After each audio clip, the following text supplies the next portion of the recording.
रात के 10 बज चुके हैं और मैं हूं आप सभी का अपना शावेज़ मलिक और हाज़िर हूं आप लोगों के साथ में फिर से एक क्राइम की कहानी को लेके, एक क्राइम की घटना को लेके। दोस्तों, आज के दिन मैं आप लोगों को कहानी तक लेके चलूं, लेकिन उससे पहले एक खुशखबरी आप सभी लोगों को देना चाहता हूं। दरअसल दोस्तों, आज मैंने देखा मेरे पास एक नोटिफिकेशन आया मेरे यूट्यूब से और मुझे बताया गया कि आपके चैनल पर 60 लाख व्यूज़ कंप्लीट हो चुके हैं। अब आप अंदाज़ा लगवाइए कि 60 लाख व्यूज़ हमारे चैनल पर कंप्लीट हो चुके हैं, यानी 60 लाख बार लोगों ने हमारी वीडियोस को देखा है। तो ये एक बड़ा नंबर है। समझ में नहीं आता है कि आप लोगों का एहसान कैसे चुकाया जाएगा, लेकिन जितनी मेरी मेहनत लगती है उससे भी कहीं ज़्यादा आप लोगों का प्यार लगता है और आप लोगों की भी मेहनत लगती है। लेकिन उम्मीद करता हूँ दोस्तों, ये जो सिलसिला है ऐसे ही चलता रहेगा। आज 60 लाख व्यू हैं, कल को 60 करोड़ भी व्यूज़ होंगे और हमारे चैनल पर तकरीबन 37,000 सब्सक्राइबर की फैमिली भी हो चुकी है। ये भी मैंने कभी सोचा भी नहीं था कि इतनी जल्दी हमारे इस चैनल पर भी 37,000 सब्सक्राइबर हो जाएंगे। हालांकि ये सफ़र काफ़ी ज़्यादा स्लो चला है, लेकिन उसके बावजूद भी जो आप लोगों का प्यार है, इस प्यार में मुझे कभी भी कोई कमी देखने को नहीं मिली। जितने भी मेरे व्यूवर्स हैं, सारे के सारे व्यूवर्स मेरे साथ में बहुत ज़्यादा लॉयल हैं, मेरे साथ में फैमिली की तरह अटैच्ड हैं और हमेशा मेरा साथ देते हैं। कुछ लोग मुझे फाइनेंशियली भी मदद करते हैं और कुछ लोग मुझे मेरी वीडियोस पे कमेंट्स करके, लाइक करके, कुछ लोग तो ऐसे हैं जो कई बार वीडियो पे कमेंट्स करते हैं और वो कमेंट्स इसलिए करते हैं ताकि वीडियो को इनिशियली बूस्ट मिल जाए। तो आप सभी लोगों का काफ़ी, जितनी बार मैं कहना चाहूँ उतनी बार कम है। आप सभी लोगों का बहुत बहुत शुक्रिया, बहुत बहुत धन्यवाद। और दोस्तों, आगे से मैं कोशिश करता रहूँगा कि आप लोगों तक कुछ ऐसी क्राइम स्टोरीज़ पहुँचाऊँ जिसमें कई बार आपकी फरमाइश भी रहती है।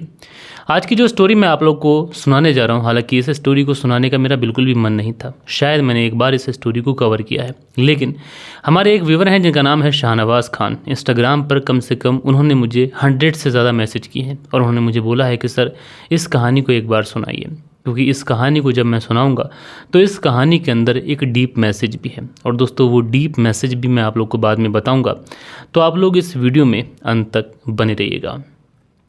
बात करें दोस्तों आज की इस कहानी की, तो आज की इस कहानी की शुरुआत होती है हैदराबाद से और इसी हैदराबाद के अंदर एक जगह लगती है Rajiv Gandhi international airport police थाना। और दोस्तों, ये जो Rajiv Gandhi international airport police थाना है, ये कायदे से शमशाबाद में लगता है।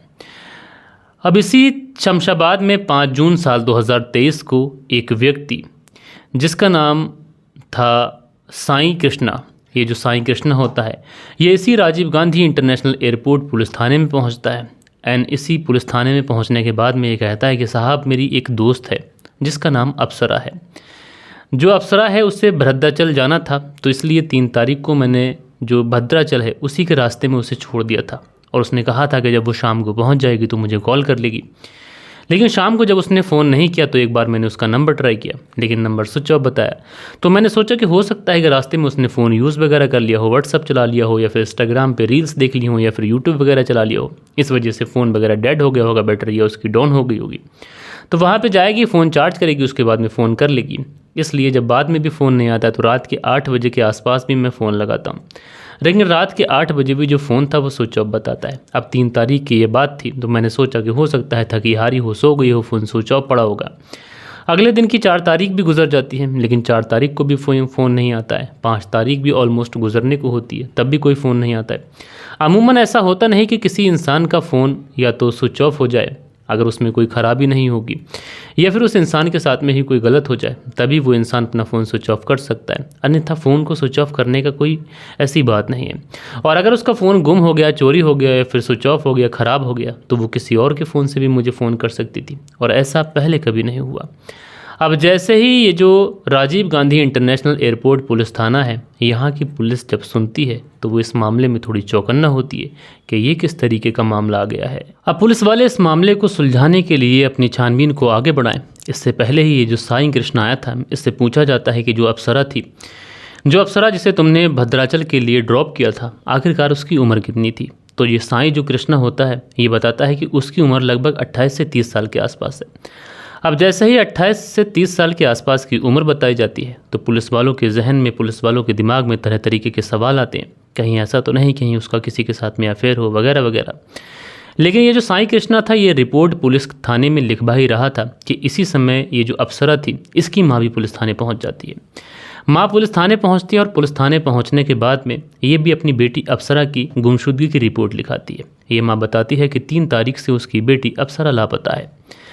अब पुलिस वाले एक तरफ उसके अप्सरा के दोस्त ने रिपोर्ट लिखवाई थी, दूसरी तरफ अप्सरा की माँ भी रिपोर्ट लिखवा चुकी थी, यानी पुलिस वालों के सामने 2 कंप्लेंट आ चुकी थी। इसलिए पुलिस वाले अब इस केस को सुलझाने के लिए चाहे साईं कृष्णा हो या फिर अप्सरा की माँ, इन दोनों ही लोगों से अलग अलग तरीके से अलग अलग जगहों पर पूछताछ करते हैं।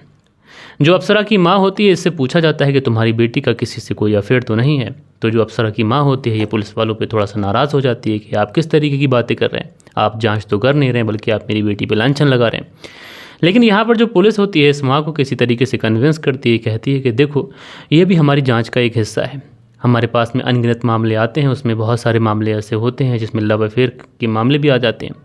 तो ये भी हमारी जांच का एंगल है, अगर आप बताना चाहती हैं तो बता दीजिए, वरना हम अपने हिसाब से तो छानबीन करेंगे ही। तो जो अप्सरा की माँ होती है वो कहती है कि देखो साहब, हमारी बेटी का किसी से कोई भी ऐसा अफेयर नहीं था। उसके बाद में पुलिस वाले पूछते हैं कि तुम्हारी घरेलू विवाद किसी से कोई दुश्मनी, कोई रंजिश, किसी से कोई पुराना ऐसा झगड़ा? तो जो अप्सरा की माँ होती है कहते हैं साहब ऐसा तो कुछ भी नहीं है। पुलिस पूछती है कि तुम्हारे घर में कौन कौन है? तो जो अप्सरा की माँ होती है ये बताती है कि जो अप्सरा है उसके पापा हैं जो काशी में रहकर नौकरी करते हैं। इधर जो अप्सरा है ये भी प्राइवेट कंपनी में नौकरी करती है, सुबह को ड्यूटी जाती है, शाम को लौट आती है। इसी तरीके से ज़िंदगी चल रही है। हाँ, कभी कभी ऐसा होता कि काम के सिलसिले में उसकी नाइट ड्यूटी लग जाया करती थी, लेकिन इसके बारे में वो मुझे बता दिया करती थी। लेकिन ऐसा कभी भी नहीं हुआ कि मेरी बेटी 1-2 दिन के लिए कभी गायब हो गई हो। अब उसके बाद में पुलिस वाले जो थे वो साईं कृष्णा से भी पूछताछ कर रहे हैं। इधर इस लड़की अप्सरा की जो माँ है उससे भी बार बार पूछताछ कर रहे हैं। लेकिन पुलिस वाले इस पूरे केस में इन दोनों से पूछताछ करते रहते हैं, एंगल्स को जोड़ते रहते हैं, कड़ी दर कड़ी जोड़ने की कोशिश करते हैं। लेकिन 5 जून को चूंकि ये मामला दर्ज हुआ था, 5 जून पूरा गुजर जाता है और पुलिस को इस पूरे मामले में कोई भी इन्फॉर्मेशन नहीं मिलती है। लिहाजा पुलिस जो थी वो इन दोनों से इस अप्सरा का नंबर ले लेती है, नंबर ट्रेस पर लगा देती है। उसके बाद में पुलिस ये देखने की कोशिश करती है कि उसकी लास्ट लोकेशन वगैरह कहाँ की है। तो लास्ट लोकेशन भी सही तरीके से ट्रैक हो नहीं पा रही थी, क्योंकि शमशाबाद के आगे मोबाइल गया नहीं, वहीं से स्विच ऑफ हो गया। तो ऐसे में टेक्निकल टीमों से पुलिस को कोई मदद मिल नहीं रही है। अब उसके बाद में पुलिस वाले पुलिस की जो एक टीम थी ये भद्रांचल भी जाती है। भद्रांचल में भी छानबीन करती है कि एक लड़की जो इस तरीके से गुम हुई है, ये नाम है, ये उसका फ़ोटोग्राफ्स है, ये उसका मोबाइल नंबर है। वहाँ पर पुलिस थानों में वहाँ पर कुछ संदिग्ध जगहें थी, जो मुखबिर थे, उन सबको सक्रिय किया जाता है। लेकिन वहाँ से भी पुलिस को कुछ पूछताछ में कुछ से हाथ लगता नहीं है। एक दिन और गुजर जाता है और दोस्तों जैसे जैसे समय गुजर रहा था वैसे वैसे पुलिस के ऊपर प्रेशर पड़ रहा था। पुलिस के ऊपर लगातार प्रेशर ये पड़ रहा था कि एक तो परिवार वालों का प्रेशर था, दूसरी तरफ एक लड़की का मामला, तो आस पड़ोस के लोगों का भी प्रेशर था। बात धीरे धीरे मीडिया में भी जा रही थी और उधर उस लड़की के जो पिता थे ये भी काशी से आ गए थे। वो भी बार बार पुलिस के चक्कर काट रहे थे, बार बार थाने के चक्कर लगा रहे थे। लेकिन पुलिस को इस पूरे मामले में कहीं से भी कोई इन्फॉर्मेशन नहीं मिल रही। पुलिस अलग अलग तरीके से अलग अलग एंगल्स पे जांच कर रही है। अलग अलग एंगल्स पे जांच करने के बाद में पुलिस थक जा रही है, लेकिन उसके बावजूद भी पुलिस को इस पूरे केस के अंदर कुछ भी क्लू नहीं मिलता है। उसके बाद में पुलिस वाले जब हर जगह से थक हार जाते हैं तो उसके बाद में पुलिस वाले सोचते हैं कि क्यों ना इस मामले को, जहाँ तक ये केस गया है, पूरी मामले को एक बार ज़ीरो इन करते हैं और ज़ीरो इन कर कर कर कड़ी दर कड़ी जोड़ते हैं। हो सकता है कि इस पूरे मामले में कोई इन्फॉर्मेशन पुलिस को मिल जाए।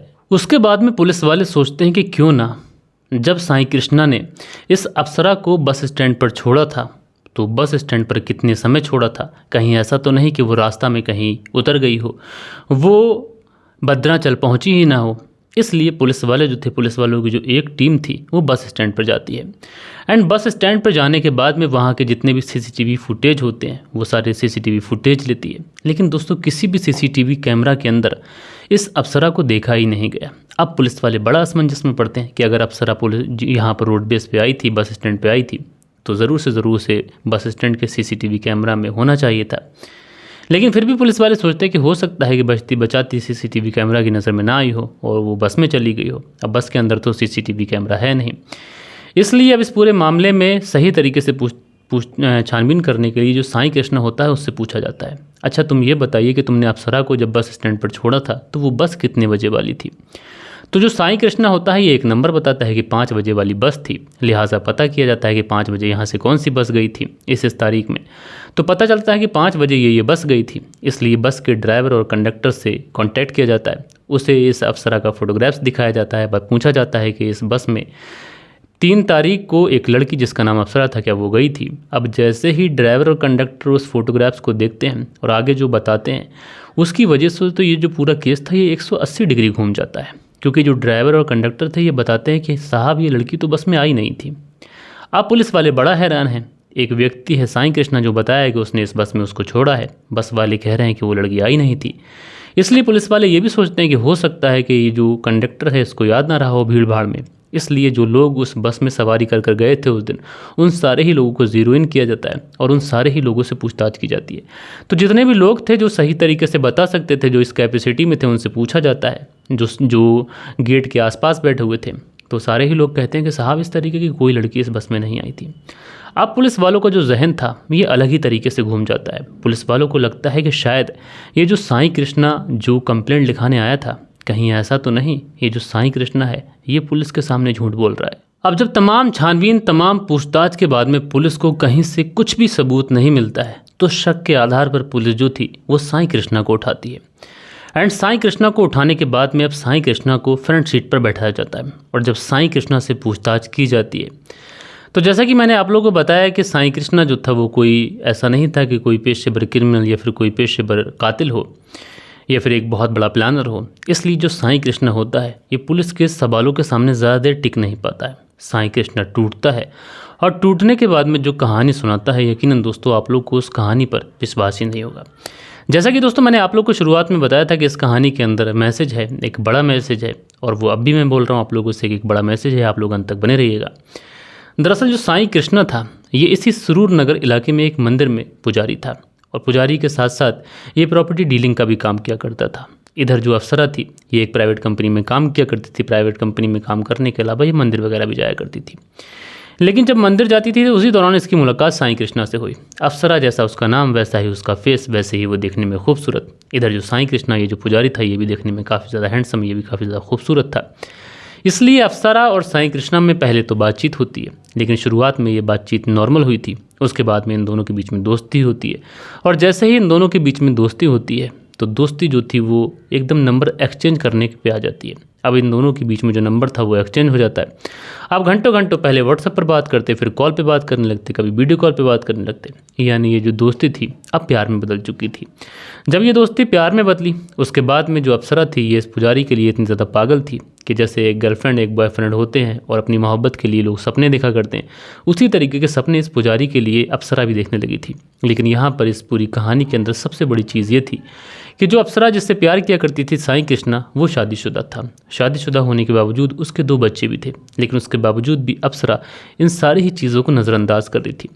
धीरे धीरे वक्त गुजरता रहता है, समय यूँ ही गुजरता रहता है। इन दोनों के बीच में नैतिक रिश्ते बन जाते हैं, शारीरिक संबंध बन जाते हैं।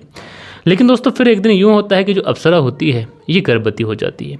अब अप्सरा जब प्रेग्नेंट होती है तो इस बारे में साईं कृष्णा को पता चलता है और जैसे ही साईं कृष्णा को ये पता चलता है कि अप्सरा प्रेग्नेंट हो गई है, अब साईं कृष्णा की सिट्टी बिट्टी गुल हो जाती है कि ये क्या हो गया। कि साईं कृष्णा को जब पता चलता है कि अप्सरा एक तरीके से प्रेग्नेंट है तो उसको परेशानी इसलिए होती है कि पहले से वो शादीशुदा है, उसकी पत्नी उसके बच्चों को ये बात पता चलेगी तो समाज में बड़ा बदनामी हो जाएगी। दूसरी तरफ उसे ये भी था कि उसका एक तरीके से समाज में इज्जत थी, नाम था, रुतबा था, लोग इज्जत से रिस्पेक्ट से उसका नाम लिया करते थे और अगर ये बात लोगों को पता चली तो लोग क्या सोचेंगे। एंड उसको ये भी डर था कि अगर ये बात अप्सरा ने पुलिस को बता दी या फिर पुलिस तक बात पहुंच गई तो उसे सज़ा भी हो जाएगी कि शादीशुदा होते हुए भी तुम किसी और लड़की से नाजायज़ ताल्लुकात बनाते हो। लिहाजा साईं कृष्णा था किसी तरीके से अप्सरा को कन्विंस करने की कोशिश करता है और आखिरकार वो अपने इस प्लान में कामयाब रहता है। उसके बाद में ये किसी तरीके से अप्सरा को मना लेता है कि तुम्हें ऑपरेशन करा लेना चाहिए, मैं अभी इन सारी चीज़ों के लिए तैयार रही हूँ। अप्सरा जो थी वो साईं कृष्णा की बातों में आ जाती है और वो अपना ऑपरेशन करा लेती है। अब अप्सरा जब ऑपरेशन कराती है उसके बाद में अप्सरा का जो दिमाग होता है ये दिमाग पूरी तरीके से घूम जाता है। अप्सरा को लगता है कि अगर वो इस साईं कृष्णा के साथ में शादीशुदा रिश्ते में होती तो उसे अपने बच्चों को यूँ मारना ना पड़ता। इसलिए जो अप्सरा थी अब साईं कृष्णा से कहती है कि देखो जो तुम्हारी पहले वाली पत्नी है उस पत्नी से तुम तलाक ले लो और उसके बाद में हम लोग शादी वाले रिश्ते में बन जाते हैं, हम दोनों पति पत्नी की तरह रहेंगे। क्योंकि देखो तुम एक बार मुझे गर्भवती भी कर चुके हो और तुम्हारे कहने से मैंने ऑपरेशन भी करा लिया, लेकिन आगे से मैं इन सारी चीज़ों के लिए तैयार नहीं हूँ, मैं किसी भी तरीके का कोई रिस्क लेना नहीं चाहती। अब जैसे ही ये बातें साईं कृष्णा सुनता है तो उसे बड़ा ज़्यादा झटका लगता है कि अभी तक तो ये बातें मौज मस्ती तक चल रही थी, अब ये शादी करने के लिए बोल रही है। तो ऐसे में अपनी पत्नी और अपने 2 बच्चों को कहाँ छोड़ूं। अब यहाँ पर ये परेशान होता है, किसी तरीके से अप्सरा को समझाने की कोशिश करता है, लेकिन अप्सरा मन बना चुकी थी कि उसे अब साईं कृष्णा के साथ में शादी ही करनी है। अब जब साईं कृष्णा अप्सरा को टालने की कोशिश करता है तो अप्सरा भी समझ जाती है कि साईं कृष्णा बहाने बना रहा है, क्योंकि साईं कृष्णा कहता है कि अभी सही समय नहीं है, आगे चलो, अभी ऐसा करेंगे वैसा करेंगे, सारी चीज़ें ऐसी होती रहती हैं। लेकिन अप्सरा यहाँ पे कहती है कि देखो साईं कृष्णा, तुम मुझे घुमाने की कोशिश कर रहे हो और अगर तुम मुझसे शादी नहीं करोगे तो फिर मेरे पास कोई रास्ता नहीं है, मुझे पुलिस की ही मदद लेनी पड़ेगी। अब जैसे ही ये बातें साईं कृष्णा सुनता है अप्सरा के मुँह से, इसकी तो सिट्टी बिट्टी गुल।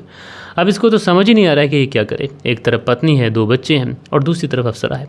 अब इसको समझ नहीं आ रहा है कि पत्नी को छोड़ूं या फिर अप्सरा को रखूं। अप्सरा तो उसको छोड़ के जाएगी नहीं, क्योंकि उसके सर पर एक तरीके से उसकी मोहब्बत का, उससे शादी करने का जुनून सवार है। पत्नी को मैं छोड़ नहीं सकता क्योंकि उससे मेरे 2 बच्चे हैं। अब ऐसे में जो साईं कृष्णा था, ये मज़े मज़े के लिए जिस रास्ते पर चला था वही रास्ता इसके लिए कॉम्प्लिकेटेड बन रहा था। लेकिन यहाँ पर जो साईं कृष्णा था, ये सीधे रास्ते पे चलने की बजाय उल्टे रास्ते पर चलता है। साईं कृष्णा सोचता है कि क्यों ना अब अप्सरा को ही इस दुनिया से और रास्ते से हटा देना चाहिए। अब जब कत्ल करने का आइडिया इसके दिमाग में आता है तो इसको ये समझ नहीं आता कि आखिरकार वो कत्ल कैसे करे।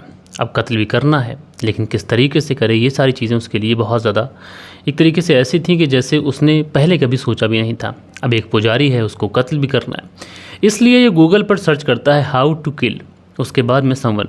अब इस तरीके से जब सर्च करता है तो अलग अलग आइडियाज़, अलग अलग सारी चीज़ें आती हैं। जब अलग अलग चीज़ें आती हैं तो अलग अलग चीज़ों को अलग अलग तरीके से यूट्यूब पर जाकर सर्च करता है, तो किसी में कुछ कमी निकालता है, किसी में कुछ कमी निकालता है। इस तरीके से सारे प्लानिंग को ये करता है। एंड करने के बाद में अब इसको लगता है कि आखिरकार कत्ल करने के बाद में डेड बॉडी को अगर सही तरीके से ठिकाने लगा दिया जाए तो कातिल का पकड़ा जाना बहुत ज़्यादा मुश्किल है। इसलिए अब ये रेकी करता है। रेकी करने के बाद में इसको एक जगह मिल जाती है जो कि शमशाबाद से थोड़ी ही दूरी पर थी। उसके बाद में ये 3 जून को अप्सरा को बुलाता है। बुलाने के बाद में उससे कहता है कि लॉन्ग ड्राइव पर चल रहे हैं। अच्छा, जो अप्सरा थी उसे नींद नहीं आती थी, तो उसे नींद की गोलियां खाने की आदत थी। जब ये कार में जा रहा था तो अप्सरा से कहता है कि हम लोग काफ़ी ज़्यादा दूर जा रहे हैं, तो ऐसे में तुम अपनी नींद की गोलियां वगैरह खा लो ताकि तुम सो जाओ, नहीं तो थक जाओगी और 1-2 घंटे लगेंगे, मैं तुम्हें उठा दूंगा। अप्सरा भी खुश हो जाती है, वो नींद की गोलियाँ खाती है और पीछे सीट पर सो जाती है। उधर ये जो शमशाबाद से थोड़ी दूर जाने के बाद में एक गौशाला था, वहाँ पर इसने देखी कर रखी थी, बहुत सारी लकड़ियाँ इसने सुबह में देखी थी। वहाँ पर जाता है, जाने के बाद में गाड़ी से उस अप्सरा को उतारता है। अप्सरा चूँकि नशे में थी, उसे तो कुछ पता ही नहीं था और पीछे से पत्थर से वार कर अप्सरा की हत्या कर देता है। हत्या करने के बाद में ये उन लकड़ियों को उठाने के लिए जाता है, लेकिन जब वहाँ पर लकड़ियाँ उठाने के लिए जाता है तो लकड़ियाँ तो वहाँ पर मौजूद ही नहीं होती हैं। अब इसकी सिट्टी बुट्टी गुल के क्या करें, लकड़ियाँ तो हैं ही नहीं। फिर 1 घंटे तक या 2 घंटे तक ये बताता है अपने बयान में कि उसने लकड़ियों को ढूंढा, लेकिन कहीं पर भी लकड़ियाँ नहीं मिली। जब लकड़ियाँ मिली नहीं तो डेड बॉडी को ये अपने घर लेकर आ गया। रात भर डेड बॉडी के साथ ही पड़ा रहा। सुबह उठने के बाद में इसने वहीं पर एक मेन होल था, उसी मेन होल में डेड बॉडी को डाल दिया। फिर उसके बाद में इसके भक्त वगैरह वहाँ पर आने लगते हैं, पूजा पाठ ये करने लगता है और उसके बाद में जब वहाँ से बदबू आती है तो उस पर पहले लाल मिट्टी डालता है। फिर जब बदबू आती है तो उस पर कंक्रीट फिल करता है। लोगों को यही लगता है कि जो बाबा हैं ये कितने अच्छे हैं, देखो नाली से बदबू आ रही थी तो उसका इंतज़ाम कर रहे हैं। लेकिन लोगों को ये नहीं पता था कि ये जो बाबा है, ये बाबा दरअसल एक लाश को कवर कर रहा है। बहरहाल दोस्तों, जब पुलिस के सामने इस पूरी घटना का खुलासा हुआ तो लोग बड़ा हैरान थे, पुलिस भी परेशान थी कि एक व्यक्ति जो कि शादीशुदा है और उसने अपनी प्रेमिका की हत्या इसलिए कर दी ताकि समाज में उसकी इज्जत बनी रहे। दोस्तों, मैंने आप लोगों से कहा था कि इस कहानी के अंदर एक मैसेज है। मैसेज ये है कि दोस्तों, आमतौर पे आप लोग देखते हैं कि इंसान अपने स्वार्थ के लिए, अपने मज़े के लिए इस तरीके की क्राइम करता है। लेकिन दोस्तों, मैसेज ये है कि कभी भी अगर आपकी शादी हो चुकी है और आप पहले से इन तरीके की चीज़ों में हैं तो बेहतर यही होगा कि आप इन चीज़ों से समय रहते वापस आ जाएं, नहीं तो इस तरीके के क्राइम होते हैं। तो आप लोग इस पूरी घटना के बारे में क्या कहना चाहते हैं, कमेंट्स करके बताइएगा। बाकी कल के दिन आप लोग के कुछ कमेंट्स भी हैं, वक्त होता है कि आप लोग के कमेंट्स पढ़ लिए जाएं। सो दोस्तों, कल के दिन जो आप लोग के कमेंट्स आए थे, में साहिल खान है, लिखते हैं शाहबुद्दीन भाई, आपका जो नया वाला चैनल है उस पर सारी कहानी पुरानी क्यों सुना रहे हो, नया कहानी सुनाया करो। तो साहिल खान जी, मेरा नाम शाहबुद्दीन नहीं है, साबेज मलिक है। तो उस चैनल पर हम लोग वो डॉक्यूमेंट्री सुना रहे हैं जो कहीं ना कहीं मिस हो गई हैं ज़माने में। उसके बाद में शरीफ मोहम्मद लिखते हैं, ईद मुबारक हो, हार्ट अल्लाह कामयाब करे भाई। तो शरीफ मोहम्मद जी, शुक्रिया आपका। श्रेयस शर्मा लिखते हैं, आपका अंदाज़ के कायल हो गए हैं मलिक भाई। तो श्रेयस शर्मा जी, आपका बहुत बहुत शुक्रिया। उसके बाद में अगला जो कमेंट्स है ये साहिल जी का, लिखते हैं लव यू भाई। तो साहिल जी, शुक्रिया आपका, लव यू टू। सुनील त्यागी हैं, लिखते हैं नमस्कार मलिक भाई साहब, रेणु सुनील त्यागी शाहना बुलंदशहर से सुनते हैं, तो आपका बहुत बहुत शुक्रिया। धीरज सिंह लिखते हैं, जय श्री राम मलिक भैया, ऐसी कहानियाँ बच्चों को ही दुख पाना पड़ता है, कहानी अच्छी है। तो धीरज सिंह जी, शुक्रिया। पीके शर्मा है, लिखते हैं ईद मुबारक हो भाई साहब, वेरी नाइस स्टोरी। तो पीके शर्मा जी, आपका बहुत बहुत शुक्रिया। प्रदीप ऑफिशियल लिखते हैं, मैं प्रदीप राजभर गोरखपुर से बेंगलोर में पेंटिंग का काम करता हूँ। आपकी कहानी बहुत अच्छी है और चौदहपुरा में ही रहता हूँ। कहानी सुनने के लिए बहुत बहुत धन्यवाद दिल से आपका। तो प्रदीप ऑफिशियल जी आपका बहुत बहुत शुक्रिया। उसके बाद में जिवेश अंसारी हैं, लिखते हैं शाविद भाई अस्सलाम वालेकुम, आपको ईद बहुत बहुत मुबारक हो। तो जिवेश अंसारी जी आपका शुक्रिया, आपको भी बहुत बहुत ईद मुबारक हो। राजा सोलंकी हैं, लिखते हैं ईद मुबारक भाई, नाइस स्टोरी, मैं बेंगलोर से सुनता हूं। तो राजा सोलंकी जी आपको भी ईद मुबारक हो, बहुत बहुत शुक्रिया।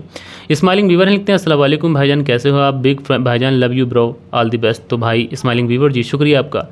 उसके बाद में खुबाब अंसारी हैं, लिखते हैं ईद मुबारक शाविज भाई। तो भैया शुक्रिया आपका। बालिश बिहारी हैं, लिखते हैं मलिक भाई जी नमस्कार सर जी, आपका स्टोरी ज़्यादा टाइम का नहीं रहता, आप ज़्यादा तो और लोग आपको उससे ज़्यादा टाइम रखते हैं, आपकी कहानी का टाइम बिल्कुल ठीक है, थैंक यू। तो शुक्रिया आपका। छोटा बच्चा हैं, लिखते हैं और भैया ठीक हो? जी भैया मैं ठीक हूँ, आप बताएं कैसे हैं? उसके बाद में अगला जो कमेंट्स है ये है साइन मित करके लिखते हैं, वाह भाई गुड जॉब, 15 मिनट में से 9 स्टोरी 9%, फालतू लंबी बातें 91%। तो साइन मित जी आपका शुक्रिया, आपने कमेंट्स किया। देव कुमार जी लिखते हैं कोई भी रिश्ता ऐसा नहीं है जो बदनाम ना हुआ हो। उसके बाद में सेंट्रल जेल बीकानेर से सुनील चौधरी जी कमेंट्स करते हैं। सो दोस्तों कल के दिन ये आप लोग के प्यारे प्यारे कमेंट्स आए थे। आशा करता हूँ कि आज की जो कहानी है ये आप लोग को ज़रूर से ज़रूर पसंद आई होगी। कहानी पसंद आई हो तो एक लाइक करिएगा, दोस्तों और मित्रों के साथ में ज़रूर शेयर करिएगा। बाकी दोस्तों मिलते हैं कल के दिन किसी और क्राइम स्टोरी के साथ में। जब तक के लिए अपना ख्याल रखें, देश का ख्याल रखें, परिवार के रिश्तों की अहमियत को समझें। जय हिंद, जय भारत।